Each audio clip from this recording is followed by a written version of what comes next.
নমস্কার বন্ধুরা, গোপলু কিচেনে আপনাদের সবাইকে স্বাগত জানাই। আজকে আমি আপনাদের সাথে শেয়ার করব একদম অল্প মশলা দিয়ে তৈরি নিরামিষ বাঁধাকপির তরকারি।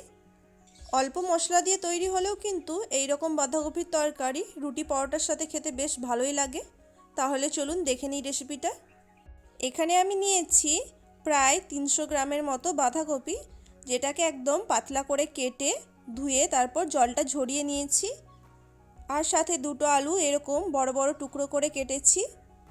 আমি এখানে দুটো মাঝারি সাইজের আলু নিয়েছি। আর নিয়েছি 50 গ্রামের মতো মটরশুঁটি। একটা কড়াইয়ে 2 টেবিল চামচের মতো সর্ষের তেল দিয়ে দেব। তেল ভালো করে গরম হয়ে গেলে কেটে রাখা আলুগুলোকে বেশ লাল লাল করে ভেজে নেব।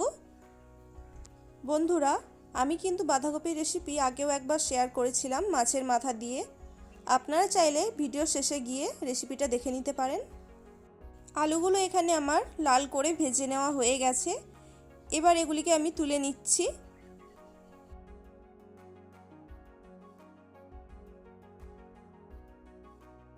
আলুগুলো তুলে নিয়ে ওই কড়াইয়ের মধ্যে কেটে রাখা বাঁধাকপিটা দিয়ে দেব। বাঁধাকপিটা একটু আমার শক্ত মনে হয়েছিল কাটার সময়, তাই আমি আগে থেকে একটু ভাপিয়ে নিচ্ছি। এখানে আমি জল ব্যবহার করব না।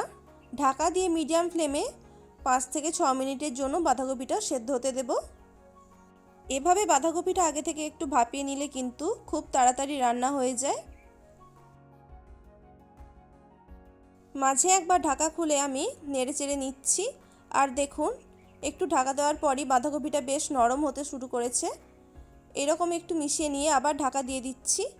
সব মিলিয়ে 5 মিনিটের জন্যই বাঁধাকপিটা ঢাকা দিয়ে সেদ্ধ করেছিলাম। আর ঢাকাটা খুলে নিয়েছি।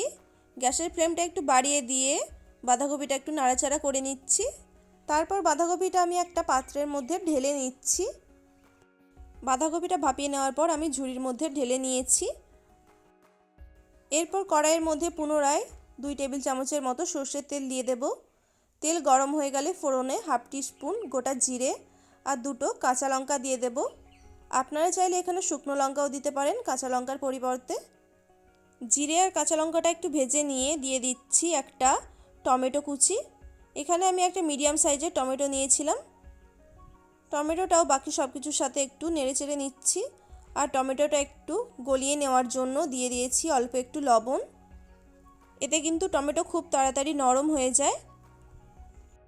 আর এখানে কিন্তু চাইলে টমেটো কুচির পরিবর্তে টমেটো বেটেও দেওয়া যেতে পারে। টমেটো একদম গলে গেলে ওর মধ্যে দিয়ে দেব 1 টিস্পুন আদা বাটা। আমি এখানে বাটা মশলা হিসেবে শুধু আদাটাই দিয়েছি। আর ঝালের জন্য যেহেতু আগে কাঁচা লঙ্কা দিয়েছিলাম, তাই এখানে আর কাঁচা লঙ্কা বাটা দিলাম না। এরপর দিয়ে দিচ্ছি 1/2 টিস্পুন হলুদ গুঁড়ো, 1/2 টিস্পুন লঙ্কা গুঁড়ো, 1/2 টিস্পুন জিরে গুঁড়ো আর 1/2 টিস্পুন ধনে গুঁড়ো। অল্প একটু জল দিয়ে মশলাগুলো ভালো মতো কষিয়ে নেব। মশলা কষানোর সময় একটু জল দিয়ে কষালে কিন্তু মশলাটা পুড়ে যায় না। মশলা থেকে তেল ছাড়া শুরু হলে ওর মধ্যে মটরশুঁটিগুলো দিয়ে দেব। মটরশুঁটিগুলো আমি এর মধ্যেই 1 থেকে 2 মিনিটের জন্য একটু কষিয়ে নিচ্ছি।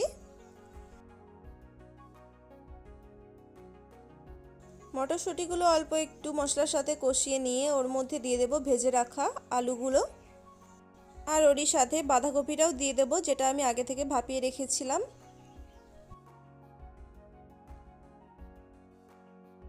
সব কিছু দিয়ে মশলার সাথে 1 থেকে 2 মিনিটের জন্য মিশিয়ে নিচ্ছি।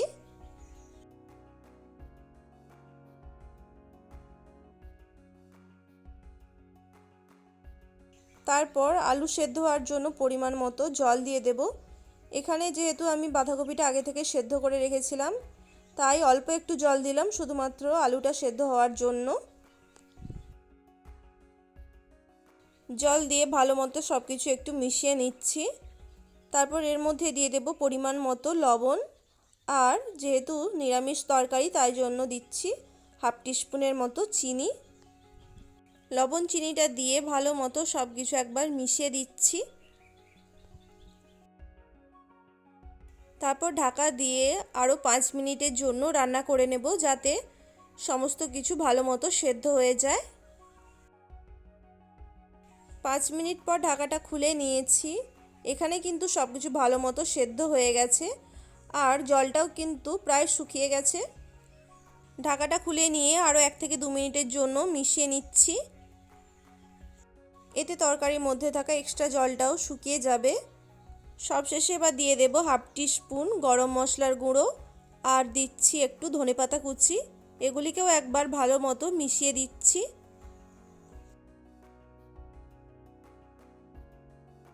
ফাইনালি সব কিছু মিশিয়ে দেওয়ার পর গ্যাসের ফ্লেমটা বন্ধ করার আগে দিয়ে দেব 1/2 টিস্পুন ঘি। নিরামিষ রেসিপিতে ঘি দিলে কিন্তু রান্নার স্বাদ আরও বেড়ে যায়। ঘিটা দেওয়ার পর আমি গ্যাসের ফ্লেমটা বন্ধ করে দিয়েছি আর ঘিটা ভালো মতো মিশিয়ে দিয়েছি সব কিছুর সাথে। দেখুন বন্ধুরা, আজকের আমার নিরামিষ বাঁধাকপির রেসিপি একদম রেডি হয়ে গেছে। এবার এটি পরিবেশন করার জন্য একদম তৈরি। রুটি, পরোটা বা ভাতের সাথে এই রকম বাঁধাকপি তরকারি খেতে কিন্তু বেশ ভালোই লাগে। রেসিপিটা ভালো লেগে থাকলে অবশ্যই কিন্তু একটা লাইক করে দেবেন আর আমার চ্যানেলে নতুন বন্ধু হয়ে থাকলে প্লিজ চ্যানেলটিকে সাবস্ক্রাইব করে দেবেন।